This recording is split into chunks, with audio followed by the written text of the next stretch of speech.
हरि ओम श्री चिन्मय सद्गुरवे नमः.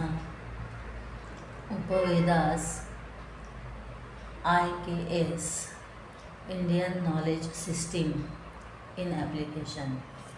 Upavedas, collectively referring to the applied sciences, represent the practical dimensions of the Indian knowledge system IKS. These Upavedas are also an integral part of the Ashtadasha Vidyasthanas, 18 domains of knowledge, which form the core of the Vedic knowledge corpus.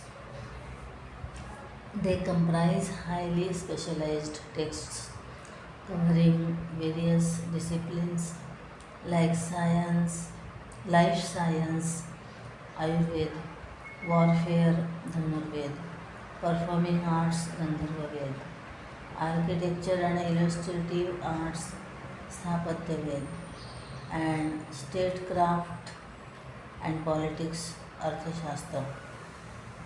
Upavedas IKS Indian knowledge system in application is an introduction to the pragmatic and functional aspects of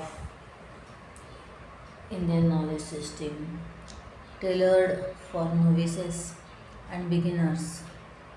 It presents fundamental concepts from each Upaveda in a clear and accessible manner to enhance understanding. Additionally, the book features vibrant illustrations, engaging short stories,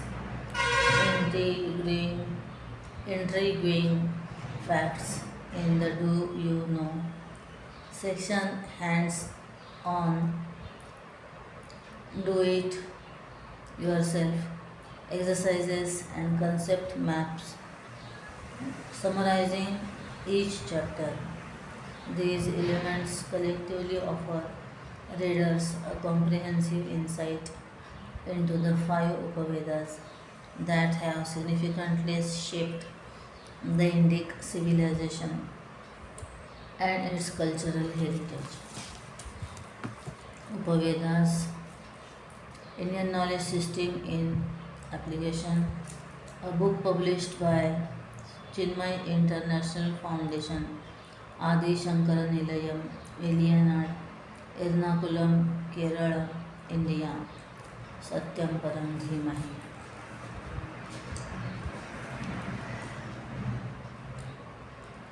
Written by Professor Gauri Mahulikar, Utkarsha Deshpande.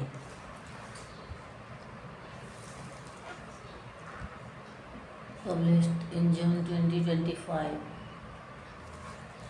Publisher's note: Indian civilization has always been an intelligent and sophisticated civilization.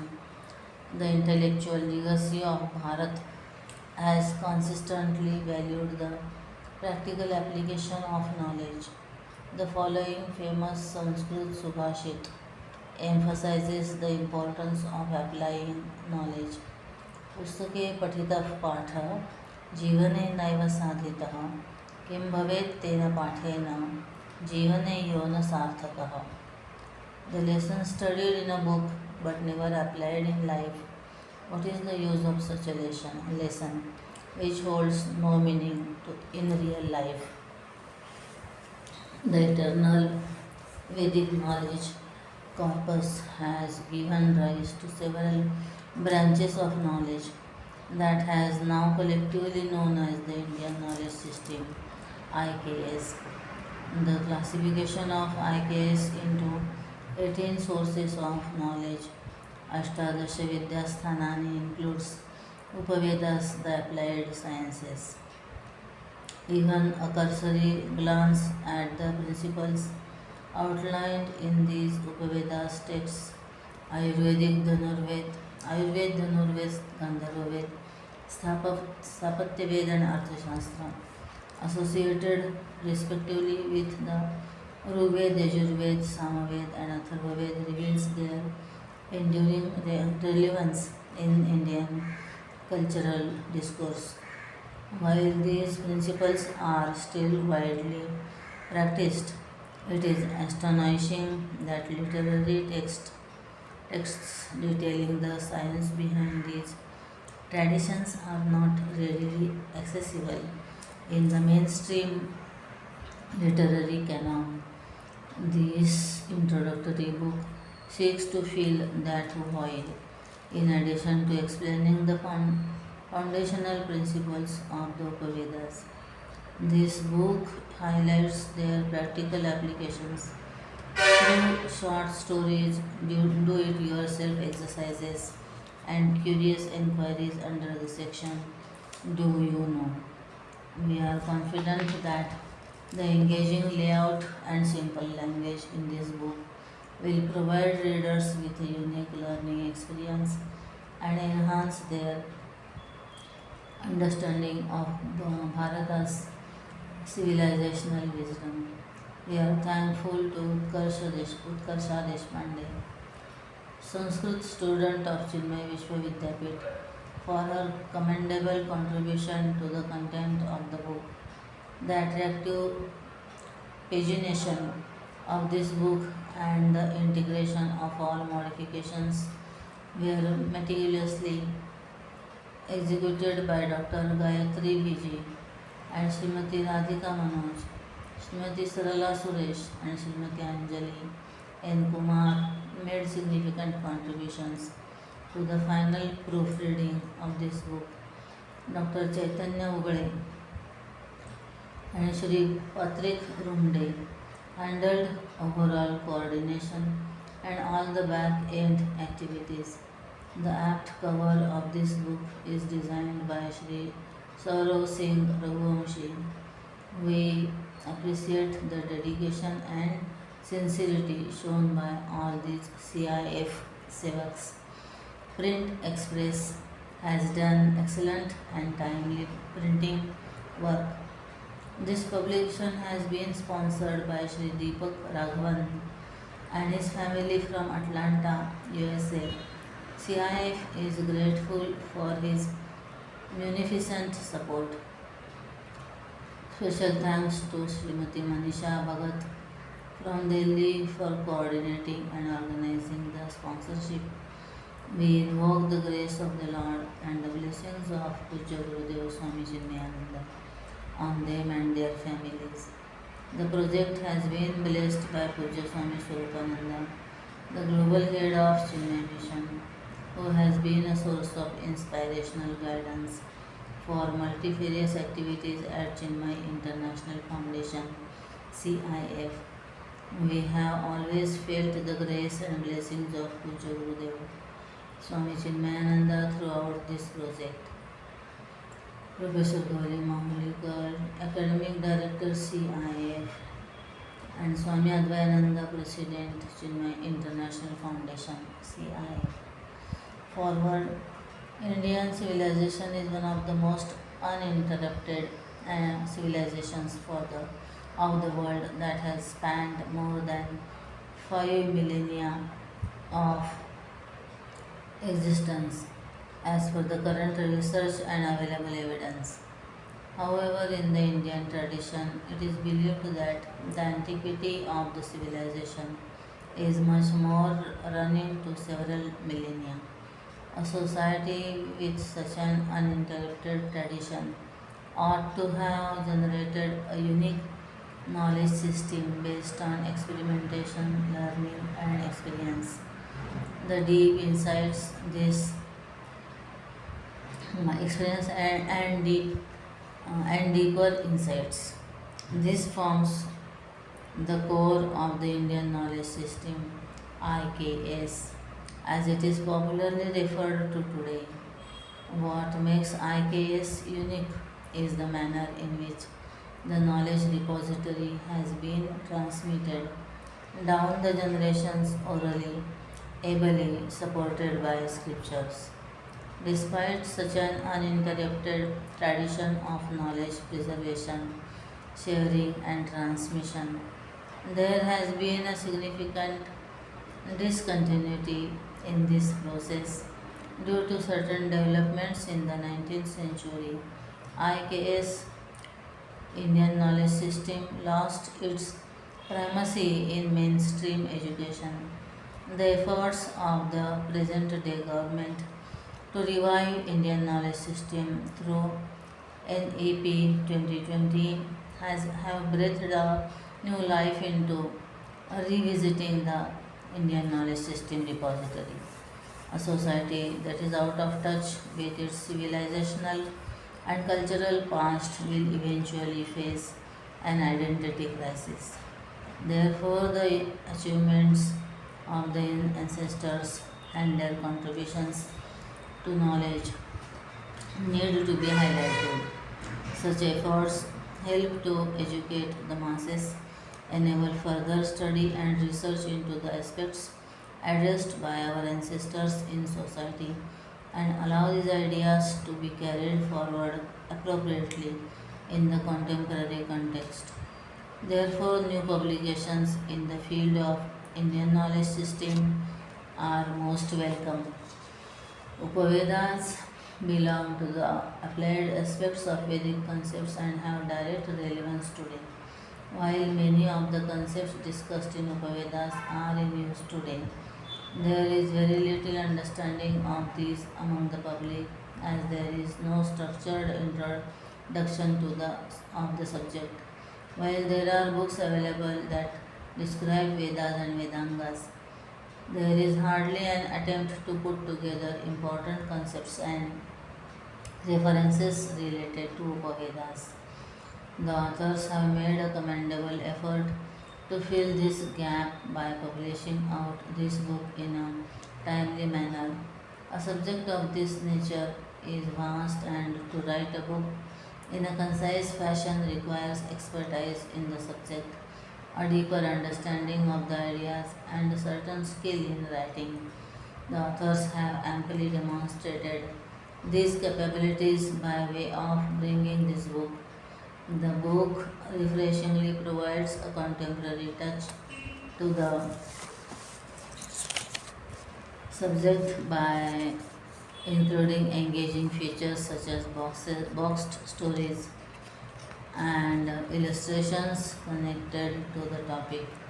The do it yourself feature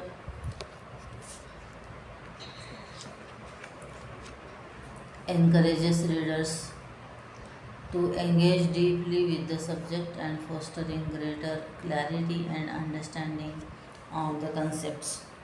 The book will serve as an important resource for teaching this subject within higher education.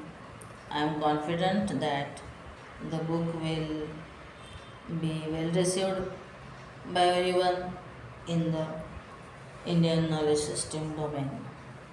B. Mahadevan, September 19, 2024. Genesis and gratitude.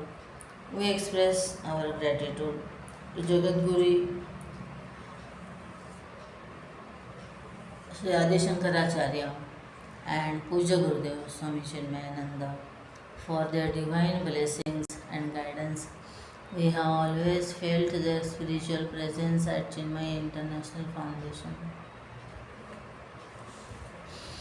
CIF Adi Shankara Nilayam, Velianad, where this entire project took place, right from the conceptualization to the eventual publication of this book. We are always grateful to Swami Advayananda, President of Chinmaya International Foundation CIF, for his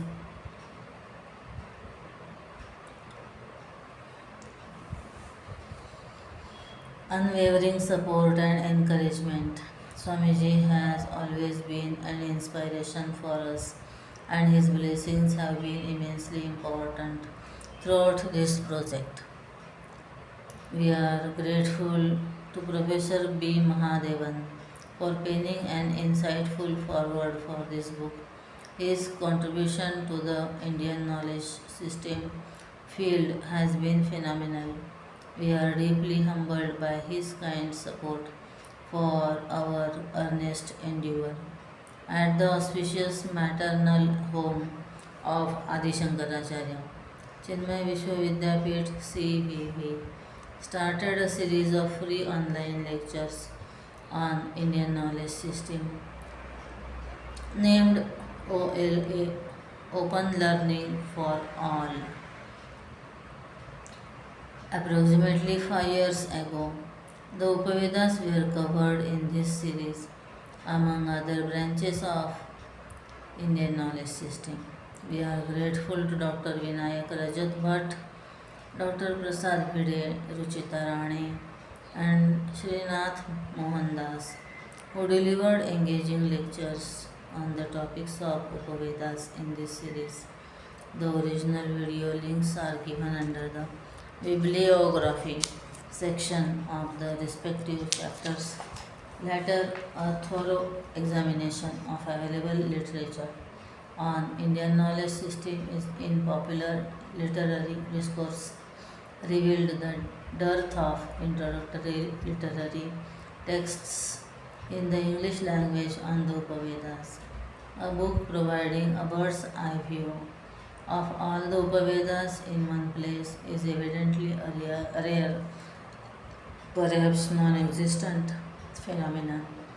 As a result, the need was felt to fill this void in the mainstream literary space, and herein lies the genesis of this book.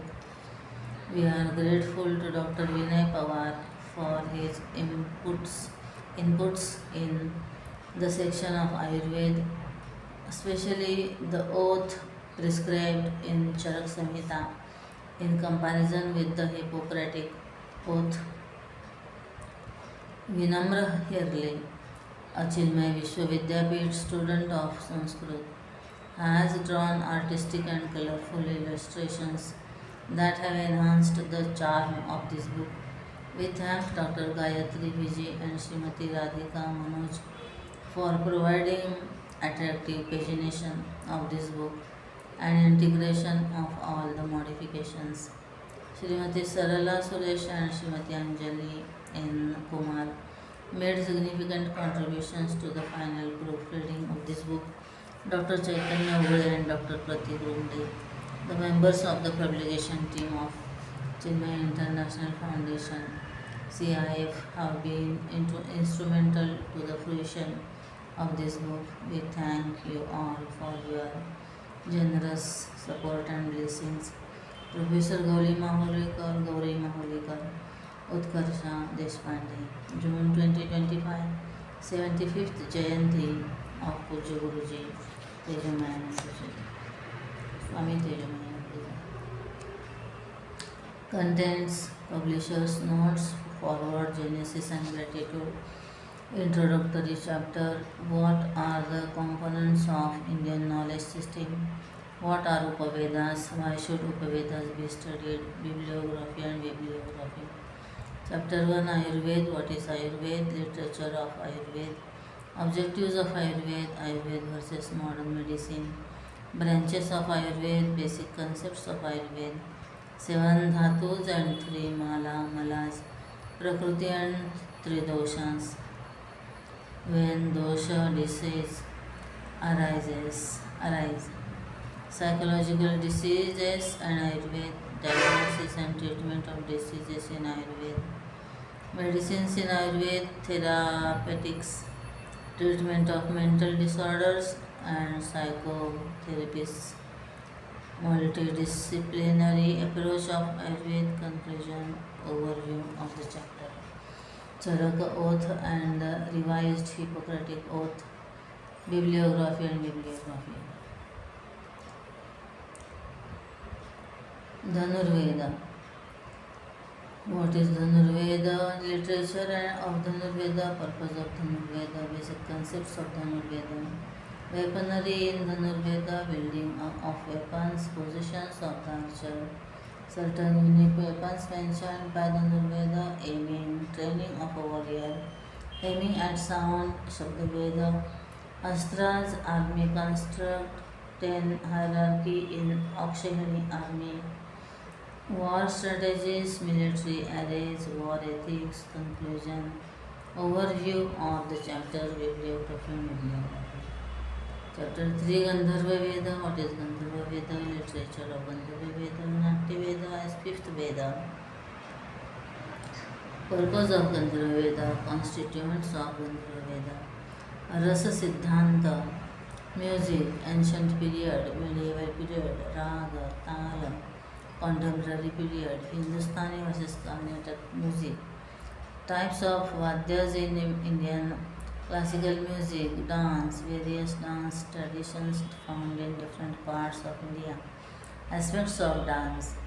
Four types of abhinayas, hand gestures, mudra, drama, relevance of Gandharva Veda, science of arts. Conclusion, overview of the chapter, bibliography and bibliography. Sthapatya Veda. What is Sthapatya Veda? Literature of Sthapatya Veda. Vastu Purush and Vastu Purush Mandal. Purpose of Sthapatya Veda. Constituents of Sthapatya Veda. Civil architecture, temple architecture, artistic aspects of Sthapatya Veda. Other interesting architectures. Conclusion. Overview of the chapter. Bibliography and bibliography. Arthashastra. What is Arthashastra? Literature of Arthashastra. Objectives of Arthashastra. Constituents of a state according to Arthashastra. Swamin, the ruler, leader. Amatya, minister, advisor, manager. Janapada, population and territories. Durga, fortified capital. Kosha, treasury. Danda, law and order, army. Mitra, allies and foreign policy. Conclusion, overall overview of the chapter, bibliography and bibliography, transliteration and pronunciation guide. Introductory chapter. Arthashastram तथा चायुर्गन्धर्वधनुरित्यमे वेदैश्चतुर्भिर्युक्तत्वादुपवेदप्रथां लभेत्. Because Arthashastra, Ayurveda, Gandharva Veda and Dhanurveda are each associated with one of the four Vedas, they have come to be known collectively as the Upavedas. Today we are witnessing increasing buzz around the concept of the Indian knowledge system, also known as IKS. Studies in Indian knowledge system are rapidly garnering attention, and after NEP National Education Policy 2020, the Indian knowledge system field has emerged as new area of interest for many. However, the truth is that Indian knowledge system is not a new field of study. It is a knowledge corpus that we as Indians have inherited from our forefathers. Nonetheless, rebranding it as Indian knowledge system has attracted renewed interest and attention in this discipline. So let us take a bird's eye view of the field of study, Indian knowledge system. As the name suggests, comprises three elements: Indian, knowledge and system. First, Indian. The word Indian here does not define the political boundaries of the modern nation state called India. It denotes the Indic civilization, also known as Bharata. Thus, it refers to knowledge generated from Indian society, that is, Indic civilization. Second, knowledge. This word signifies both formal and informal knowledge. Here, knowledge refers to wisdom and insights arising out of native cultural and civilizational experiences and indigenous philosophers, systematized body of knowledge emanating from the civilizational, philosophical and cultural experiences of the Indic civilization called Bharat, examined through an inherent native Indic lens, Bharatiya Drushti, and not through the lens of an outsider, someone unfamiliar with or lacking direct experience of Indian culture. What are the components of IKS? In the Indian knowledge system, there are principally 14 Chaturdasha Vidyasthana. Indian knowledge system can be said to that confirm Nirukta science of etymology, Shastra, न्याय मीमांसा इतिहास पुराण धर्मशास्त्र शास्त्र न्याय मीमांसा इतिहास पुराण धर्मशास्त्र शिक्षा व्याकरण निरुक्त छंद ज्योतिष कल्प. Do you know the word Veda is derived from the root Ved, which means to know. Hence, the meaning of the word Veda is knowledge itself. The term Upaveda is formed by adding the prefix Upasarga. Sanskrit Hindi Kosha Chaukhamba Vidya Bhavan 2012.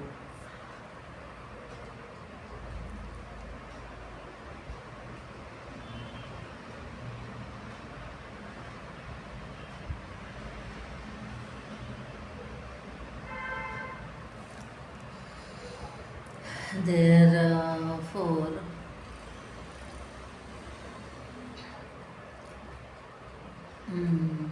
one of the meanings of the prefix upa is something that is derived from or related to. Therefore, the literal meaning of the word Upaveda can be interpreted as the knowledge that is related to or derived from Vedic knowledge, the Vedas. Upavedas, Indian knowledge system in application. What are Upavedas? It is where translates the knowledge of the Vedas into practical application. Upavedas represent the applied or technical aspects of the Vedas. The following are the Upavedas corresponding to the four Vedas. Rigveda, Ayurveda, medicine, life science. Yajurveda, Dhanurveda, archery, martial arts, science of warfare. Samaved, Gandharvaved, music, sacred dance, poetry, performing arts. Atharvaved, Sthapatyaved, architecture, engineering, illustrative arts. Atharvaved, Arthashastra, political science, economics, governance, public administration. Mishra Shri किशोर जी वैदिक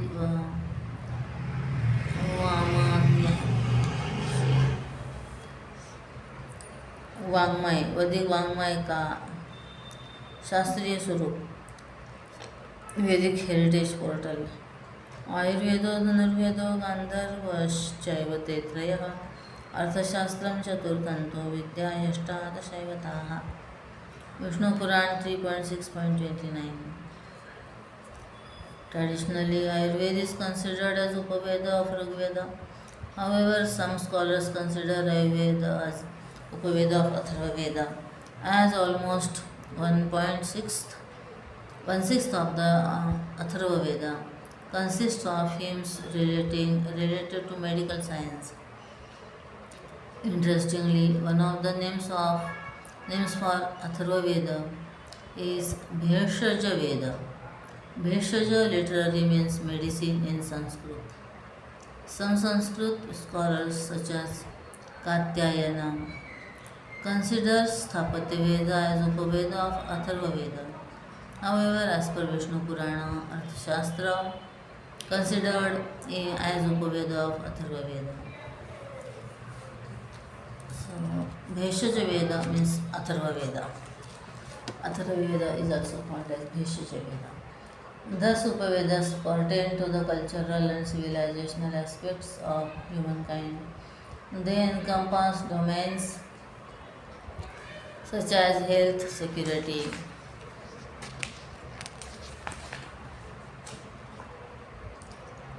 the pursuit of self-actualization, including certain expressions such as music, dance, and architecture, engineering and construction of dwellings, as well as public administration and governance. Do you know? We are all familiar with Maslow's hierarchy of needs. The requirements for the creation, self-actualization and creativity appear at the apex of this hierarchy, signifying that an individual's foundational needs have already been fulfilled.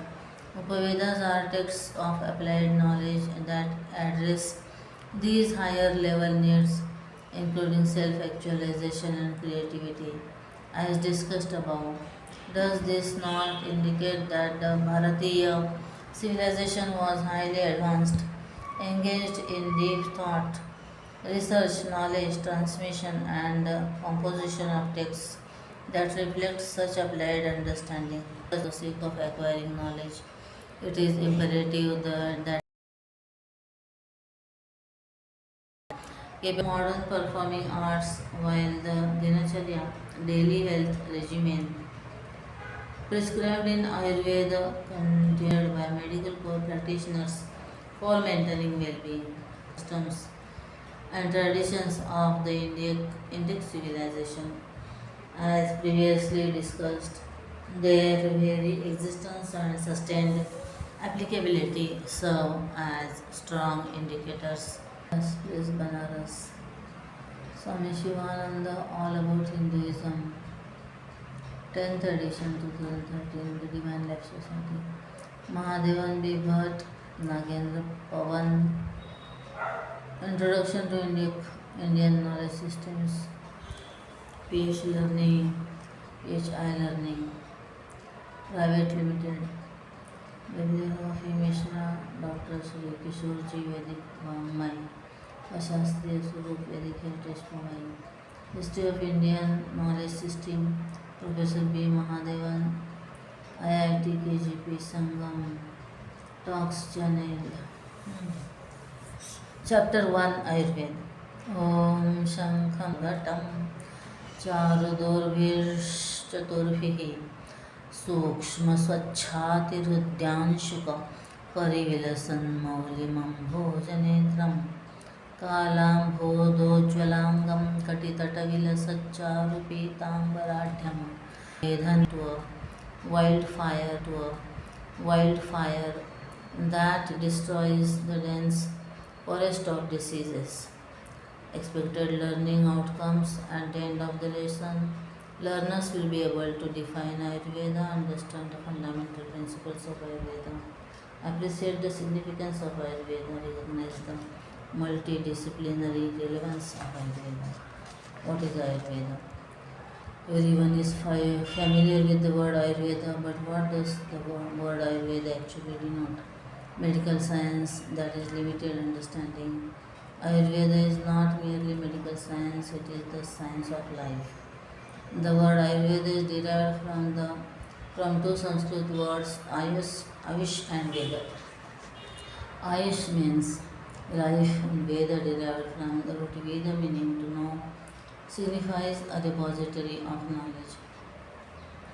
Hence, Veda refers to the comprehensive body of knowledge and Ayurveda denotes the branch of knowledge which pertains to life. Ayurveda is Upaveda traditionally associated with both the Rigveda and Atharvaveda. It is the science concerned with life, health, human longevity and medicine.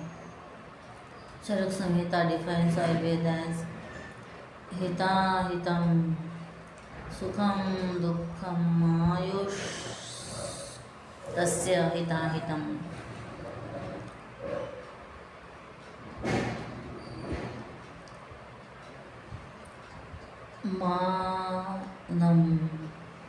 Manam cha tacha yatroktamayurveda sauchyate. The treatise that discusses the fourfold lifespan of a person, human being, is known as Ayurveda. These four types are Hitayush, beneficial, advantageous life; Ahitayush, detrimental or disadvantageous life; Sukhayush, happy life; and Dukhayush, miserable life. The text in which these aspects are elaborated upon, along with the measure of life, manam, and what is considered conducive or harmful to life, is referred to as Ayurveda.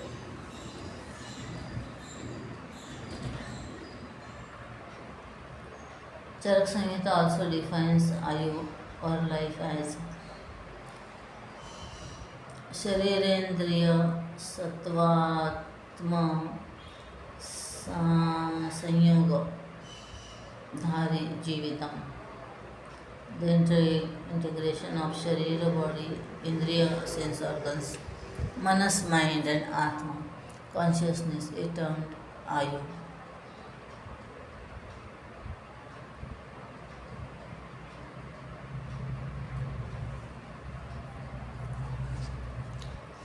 शरीरेन्द्रिय सत्वात्मा संयोग संयोगो धारी जीवात्मन जीवितम संयोगधारी जीवितम संयोगो धारी जीवितम. The integration of sharir, indriya, manas and atma. Hence, it is important to note that Ayurveda deals not only with human anatomy but encompasses psychology and spirituality. It therefore integrates at least three modern academic disciplines. In fact, the Charak Samhita, a principal text of Ayurveda, contains a chapter called Dirghan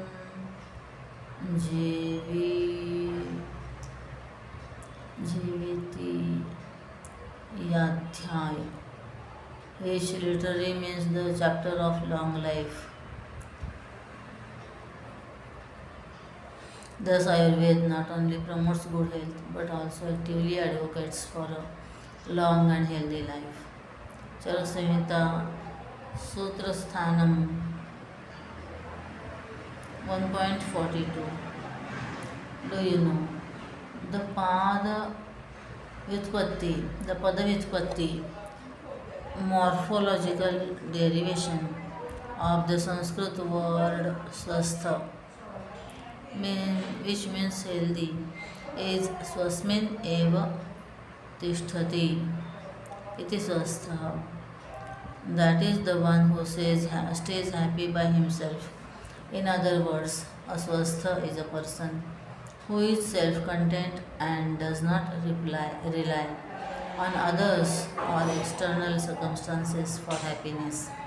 Such a state of health can be achieved only when an individual is physically, mentally, and spiritually well. The definition of swastha is provided in the Sushruta Samhita as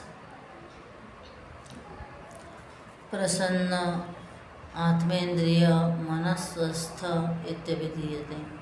Prasanna Atmendriya Mana. This means that a person who maintains the clarity and harmony of spirit, Atman, sense organs, Indriya, and mind, Manas, is referred to as Swastha, healthy. The World Health Organization WHO included mental well-being in its definition of health only in 1948. Thus, according to WHO, health refers to the well-being of two dimensions, physical and mental. In contrast, Ayurveda considers health to be a holistic integration of three dimensions, physical, mental and spiritual.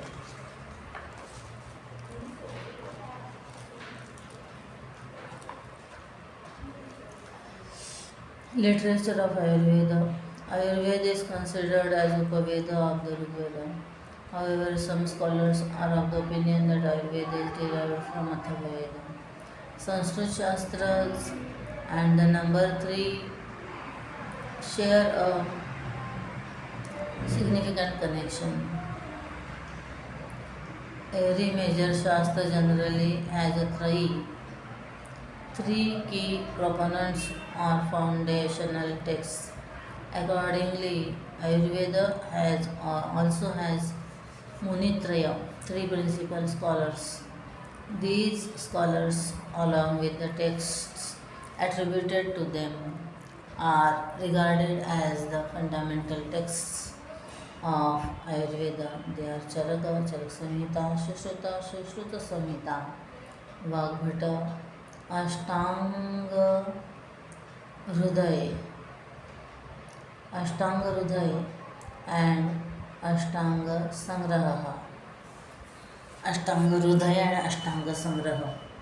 In addition to the above, there are several other texts that are considered equally important for the study of Ayurveda. Some of these include भेल भेल संहिता, माधव निदान, शारंगधर संहिता, भाव प्रकाश, हरित हा हरित बोले ना, हरित संहिता, भाव प्रकाश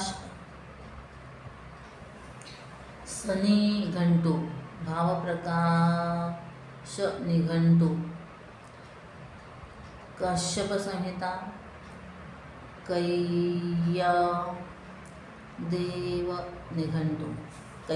Nighantu, and so on.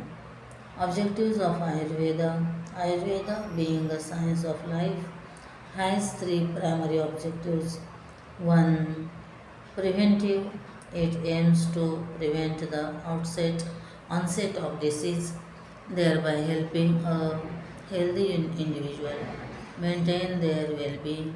Prevention is always better than cure. 2. Promotive. It enhances and promotes the health of an already healthy individual. 3. Curative. It preventive, promotive and curative. It provides treatment to cure ailments and restore health in the deceased. Charak Samhita defines purpose of Ayurveda as Saprayojana is recommended by Ayurveda for achieving long and healthy life. The balance of the three doshas responding to natural urges.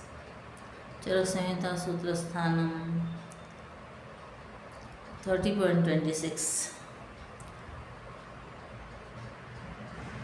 Responding to natural urges such as bowel movements and urination, brushing the teeth and cleaning the tongue to maintain oral hygiene, applying vitality. 1.4 Ayurveda versus modern medicine. Modern medical science, allopathy, primarily focuses on the treatment and cure of diseases. In contrast, the emphasis on the maintenance and improvement of the health of a healthy person. Swastha Vritta. While modern medicine aims at eliminating disease, Ayurveda eradication of disease is merely one aspect of it. The ultimate objective of Ayurveda is to promote, maintain and enhance the physical, mental and spiritual well-being of an individual over the long term. Branches of Ayurveda. According to Ashtanga Hruday, there are 8 branches of Ayurveda. These are as follows: काय बाल ग्रह ऊर्ध्वांग शल्य दंष्ट्र जरा वृषाम अष्टौ अंगानि तस्याहुश्चिकित्सा येषु संश्रिता. अष्टांग हृदय सूत्रस्थानम 1.5.6. काय चिकित्सा, general medicine, treatment of bodily ailments and injuries.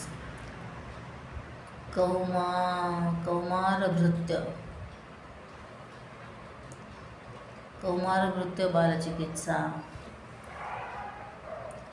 Pediatrics, care and treatment of children. Graha चिकित्सा, psychotherapy, treatment of psychosomatic disorders and conditions believed to be caused by unknown or metaphysical factors such as spirits or supernatural influences. ऊर्ध्वांग चिकित्सा,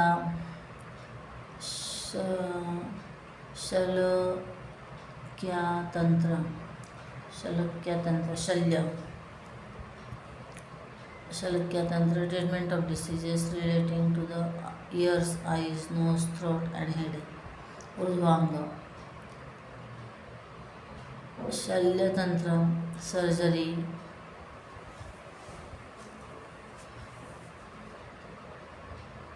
treatment involving the use of blunt and sharp instruments, including procedures that can be likened to modern plastic surgery. Dhamstra, Dhamshtratantra,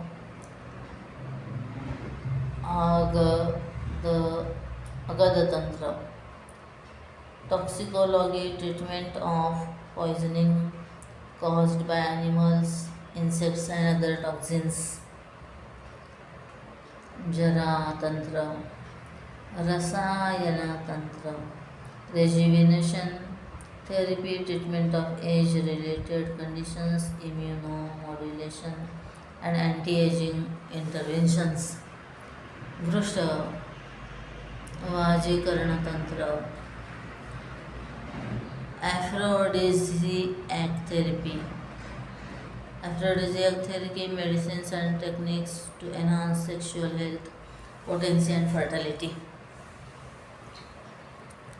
From the above, it is evident that Rasayan and Vajikaran especially focus on the preservation and enhancement of health, while the remaining branches are primarily concerned with the treatment and cure of diseases. Now that we have explored the 8 branches, let us delve into the story of how these branches were created and who their originator was. Story. Lord Dhanvantari is referred as the deity of longevity, healing, and immortality. He is believed to be the incarnation of Lord Vishnu according to the Bhagavad Purana. Lord Dhanvantari first emerged from the ocean of milk, Kshirasagara, carrying a pot of nectar elixir during the legendary Samudramanthan, churning of the ocean, by the Devas and Asuras. At that time, Lord Vishnu foretold that Dhanvantari would reappear in the material world to teach the service science of Ayurveda. When Lord Indra observed humanity suffering from pain and disease, he implored Lord Dhanvantari to descend and teach Ayurveda to mankind. In response, Lord Dhanvantari was born as the son of Dirghatapas of the Pururavas dynasty in Kashi. He imparted the knowledge of Ayurveda orally to sages and is thus also known as Adi Dhanvantari, the original Dhanvantari.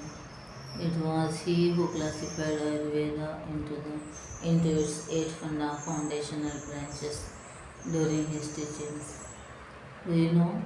Ayurveda is commonly recognized as the science of human life.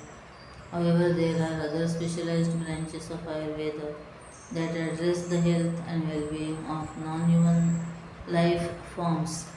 These include Vriksha, Vrikshayurveda, composed by Surpala, Surpala, composed by Surpala, Vrikshayurveda, composed by Surpala. This branch deals with the health and well-being of plants, tree and vegetation. Gajayurveda, composed by Palakapya, Palakapya Muni. Palakapya Muni, this text focuses on the treatment and care of elephants. Ashwayurveda, this branch deals with the care of horses. Important texts including Ashwachikitsa by Nakula, one of the Pandavas from the Mahabharata. Ashwa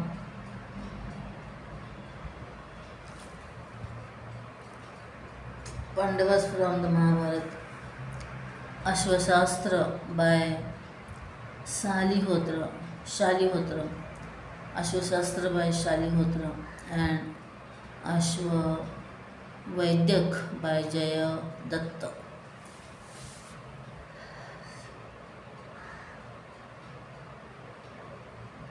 शैनिकशास्त्र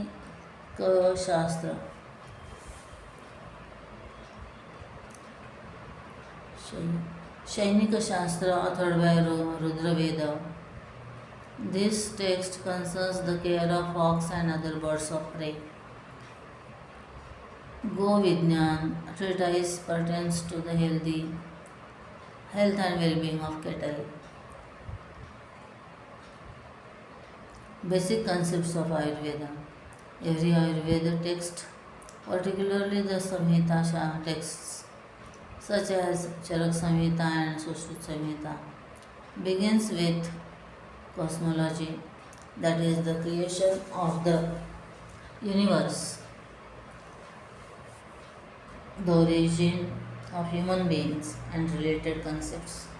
Ayurveda emphasizes the macrocosmic, the macrocosmic relationship between the individual and the environment. Everything around us is considered the macrocosm, Brahmanda, while the human being is regarded as the microcosm, Pinda. This concept, known as Pinda Brahmanda Vada, the relationship between the microcosm and macrocosm, is central to Ayurvedic philosophy. Accordingly, Ayurveda aims to maintain harmony with nature. Ayurveda is based on the doctrine of the five great elements Panchamahabhuta, Akasha, space, Vayu, air, Agni, fire, Jala, water, and Prithvi, earth. These elements are believed to be present both in the cosmos and within every human being, and they are considered responsible for all natural and physiological activities. Space Akash is evident in various bodily cavities such as the nostrils, mouth, abdominal cavity, and blood vessels. Air Vayu governs the movement within the body, including functions such as heart pulsation and motor activities. Fire Agni is responsible for digestion, metabolism, vision, and even intellect. Water Jala supports bodily functions through its presence. In digestive fluids, mucous membranes, and other secretions. Earth Prithvi constitutes the solid structures of the body, such as bones, skin, hair, and nails. 1.6.1 7 Dhatus and 3 Malas. The human body is further categorized into 7 bodily tissues. Saptadhatu, which are considered as the fundamental pillars supporting bodily structure and function. These are 1. Rasa, liquid or plasm. This dhatu contains nutrients absorbed from digested food and is primarily responsible for nourishing the entire body. Second, Rakta, blood. It plays a vital role in oxygenating all the essential organs and tissues. 3. Mausa, muscle tissue.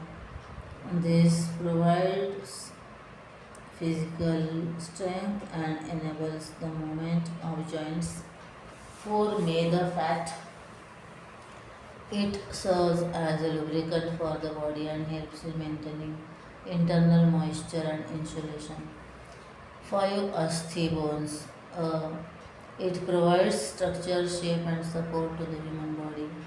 6. Majja, marrows and nerves. It is responsible for transmitting motor and sensory impulses throughout the body. 7. Shukra, semen. This dhatu is essential for reproduction and the continuation of life.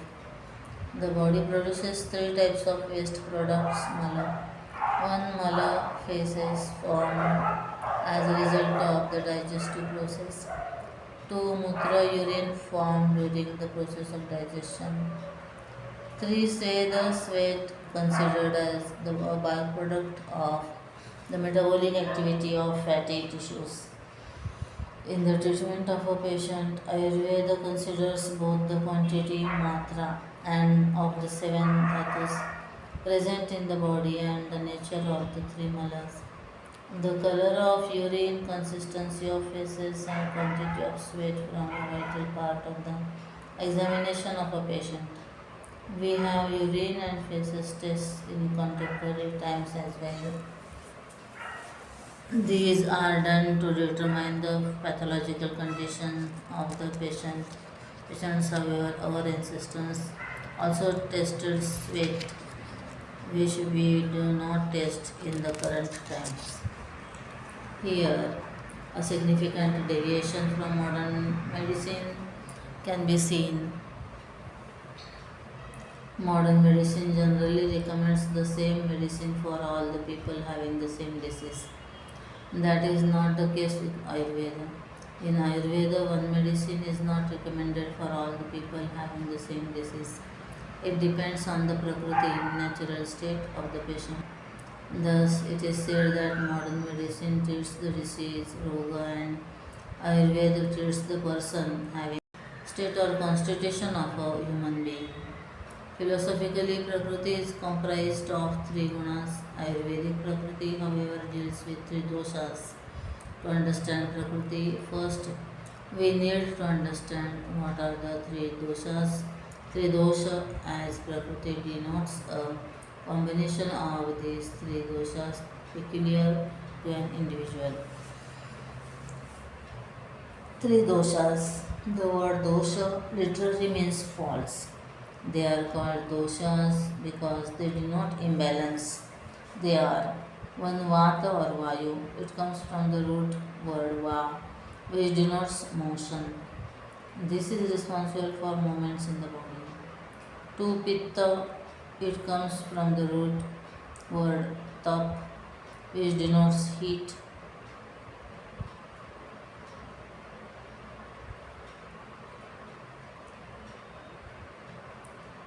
This is responsible for body temperature and digestion in the body. 3. Kapha or Shleshma. It comes from the root word shlish, which denotes cohesion or embrace. Thus, this is responsible for the connections of joints, strength, solid structures, and so on. The combination of these three doshas is based on Panchamahabhutas. प्राणानां संयोगाद वपुषी जडे पंचमहाभूत निष्पन्ने जीवनवृत्तिस्थित्यै संजायन्ते त्रयो दोषाः षोडश षोडशांग हृदयम 1.30.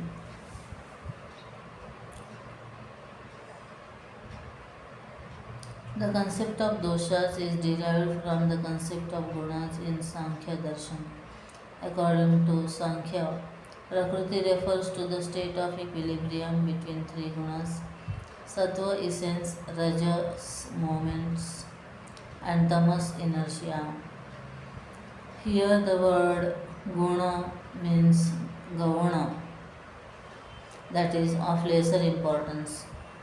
Thus, each of these three gunas is individually less important.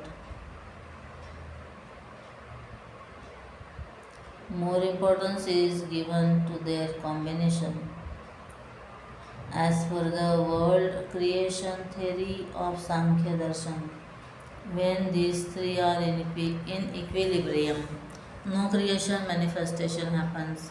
Whenever there is an imbalance of these three, or in other words, one gets more importance than the other, it leads to the creation of the world. These three gunas exist in an individual as well. On an individual level, they are known as doshas.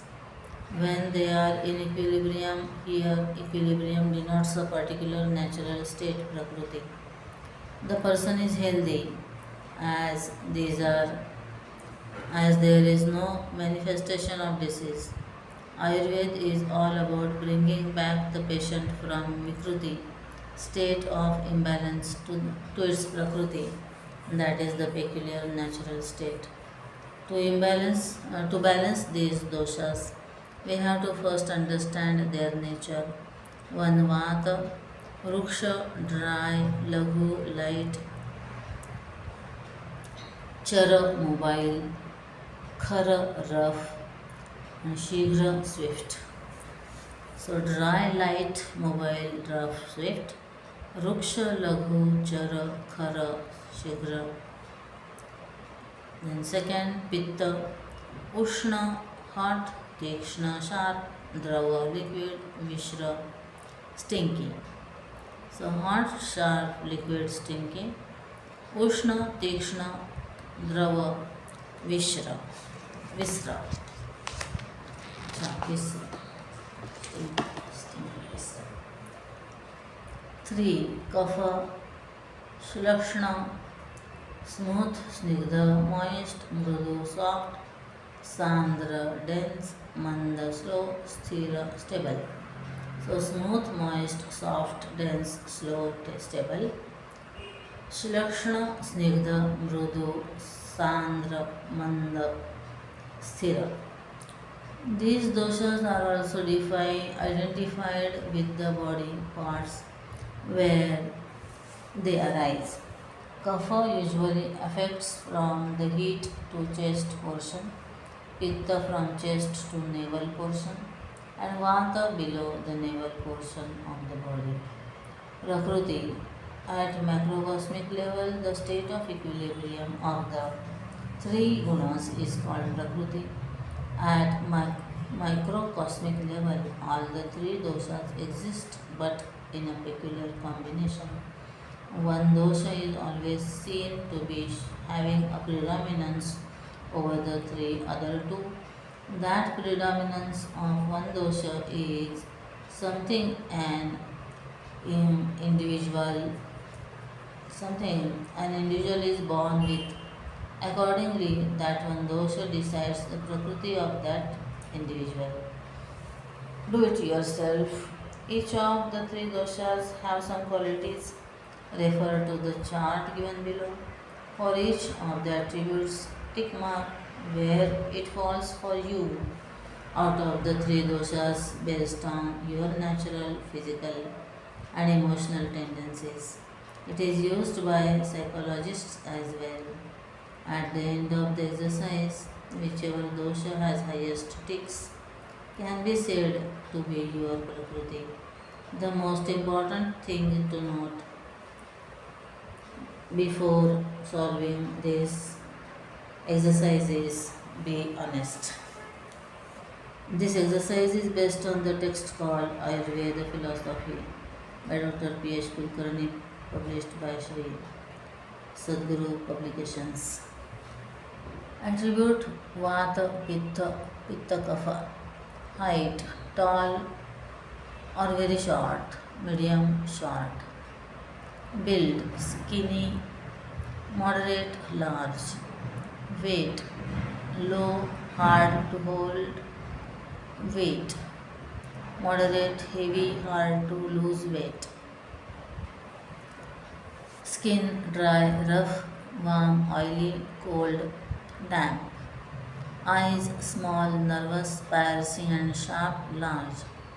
Hair dry, thin, oily, thick, oily, wavy. Teeth crooked, poorly formed, moderate, bleeding gums, large, well formed. Nails rough, brittle, soft pink, soft white. Joints stiff, crack, easily, loose, firm, large. Circulation pure, poor, variable, good, moderate. Appetite variable, nervous, high, excessive, moderate but constant. Thirst low, high, moderate. Sweating scanty, profuse but not enduring. Profuse, enduring. Sensitivity, cold, dryness, wind, heat, sunlight, fire, cold, dampness. Immunity, low, variable, moderate, sensitive to heat, high. Disease tendencies, pain, fever, inflammation, congestion. Activity high, restless, moderate, low, slow movements. Endurance poor, easily exhausted, moderate but focused, high. Sleep poor, disturbed, variable, excess.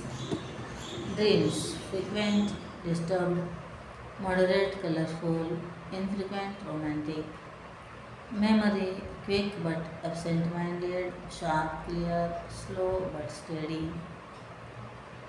Speech fast, frequent, sharp, cutting, slow, melodious. Temperament changeable, motivated, content conservative. Concentration unsteady, steady, steady. Mood changing, angry, changing, gentle, steady. Positive emotions, adaptability, courage, love. Negative emotions, fear, anger, attachment.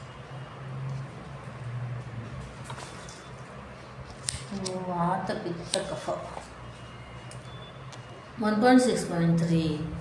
When does disease arise? Whenever we visit any Ayurvedic clinic, we often hear the practitioner stating that a particular dosha has arisen. However, as previously discussed, all these doshas already exist within the human body. So, how can they arise? In this context, the arising of a dosha refers to the aggravation or vitiation of that particular dosha, which subsequently leads to disease. As we have noted earlier, doshas are composed of the Mahabhutas, five great elements. When there is an imbalance between our natural prakriti and external factors such as lifestyle changes, improper diet, seasonal influences, or stress, these doshas become aggravated.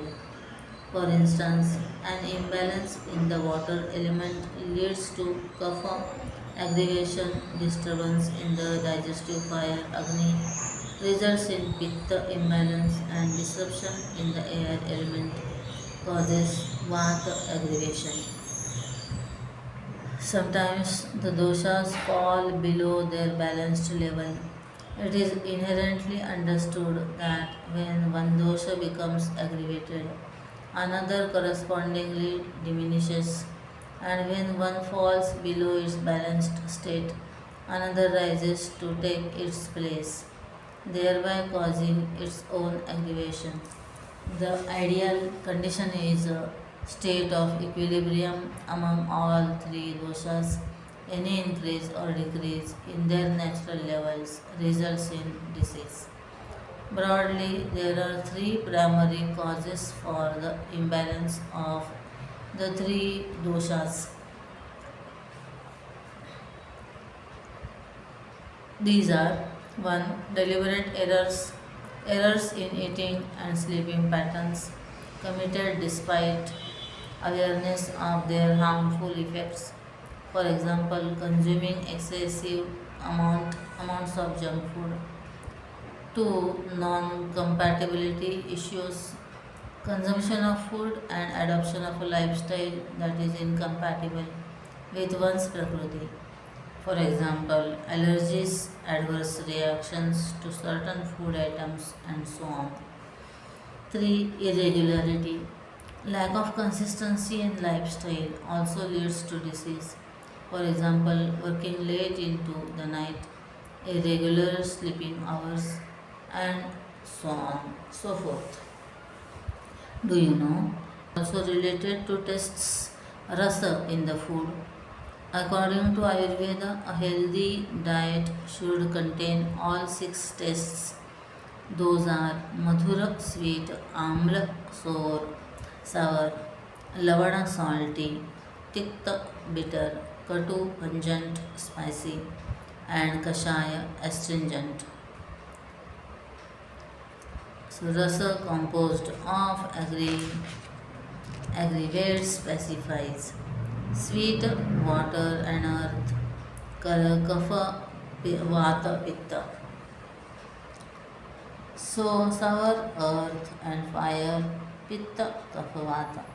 Salty water and fire, pitta, kapha, vata.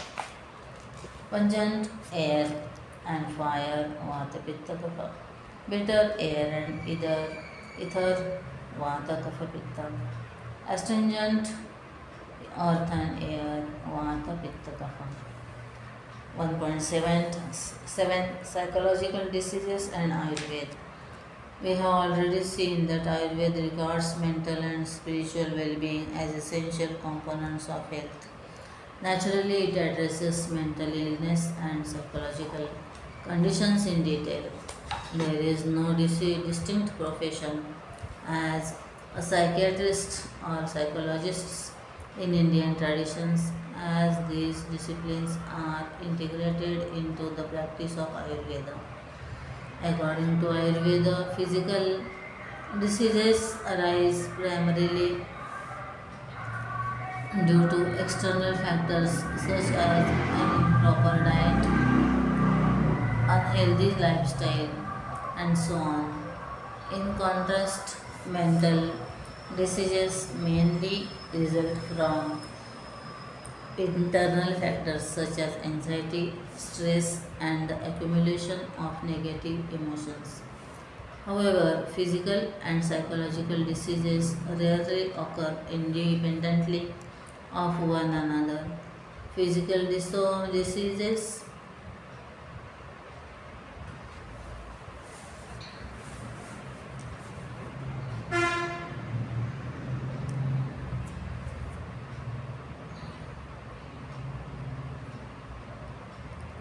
Physical diseases disturb the emotions, leading to psychological conditions, while psychological diseases manifest as physical ailments. Psychological disturbances can place strain on the heart, disrupt dietary habits, and cause further imbalance. In today's world, most diseases are psychosomatic in nature. Purely physical or purely psychological illnesses are rare. Such conditions often have their roots in feelings of loneliness, a lack of appreciation, stress, and so on. These states lead to the weakening of our immune system. Ayurveda also asserts that suppression of natural urges results in physical illness. Urges such as urination, thirst, hunger, sleep, yawn, and so on, if suppressed, have detrimental effects on the body. However, it recommends the suppression of certain specific urges in order to promote psychological health. The seventh chapter of Charaka Samhita, Sutrasthanam, states that an intelligent person suppresses all negative urges such as greed, grief, anger, pride, shamelessness, envy, excessive passion, and speaking harshly to others. One should suppress urges that can cause harm to others, such as assaulting a woman, stealing, and inflicting injury. Do it yourself. In his famous psychoanalytic theory, Sigmund Freud is a renowned psychologist, states that the personality of an individual is composed of three elements, ego and superego, and recommends maintaining balance among these three for a healthy mind. Search for the study the concept of ID, ego, and superego. ID. अच्छा, three elements ID, ego, and superego. Identity as well.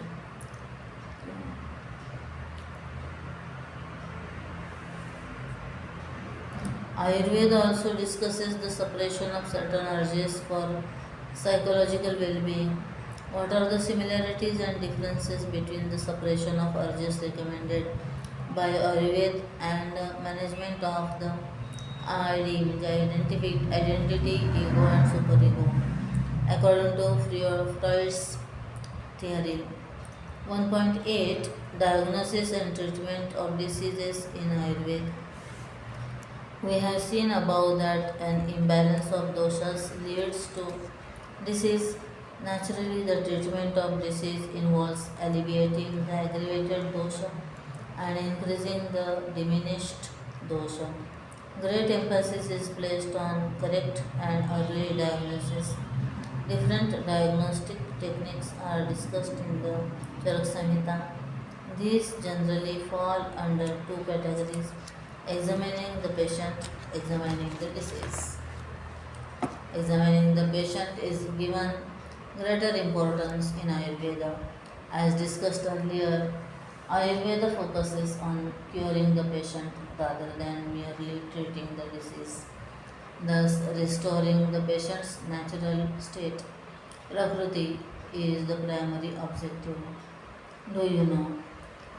Nowadays, the term allergies is very commonly heard. Some people have an inherent incapacity to digest certain kinds of food, such food items such as lactose intolerance, peanut allergies, and so on. Ayurveda beautifully explains this concept of allergies through the term Sathmya. Sathmya refers to having similarity or compatibility with your nature, Prakriti. Thus, Ayurveda recommends food habits that are compatible, Sathmya, with the natural constitution of an individual. It therefore never advocates a similar or uniform diet for everyone. 1.9 Medicines in Ayurveda. Ayurveda prescribes a variety of medicines which can be classified into several types based on their source, application, and method of preparation. First, division based on source. A. Medicines obtained from herbs. The Charak Samhita prescribes 241 such medicines. B. Medicines derived from various parts of animals. The Charak Samhita prescribes 177 such medicines. C. Medicines obtained from minerals Dhatuja. The Charak Samhita prescribes 64 such medicines. A division based on method of preparation. Second, this is in that A. Aushadham. It is made by combining two or more herbs. B. Bheshajam. It is the combination of medicines, rituals, vows, austerities, and so on. For example, eating at a particular time, avoiding eating at a particular time, or fasting. Thus, both natural elements and supernatural blessings are included. 3. Division based on application of medicines. A. Internal application: chewing, eating, drinking, swallowing, and so on. They are of various subtypes. Kashaya, Quath, liquid concentrated decoctions, extracted from herbs, mixture of herbs, and so on. Churnam, powders made from herbs. Tailam, extracted oils. Ghruta, processed or purified butters, ghee.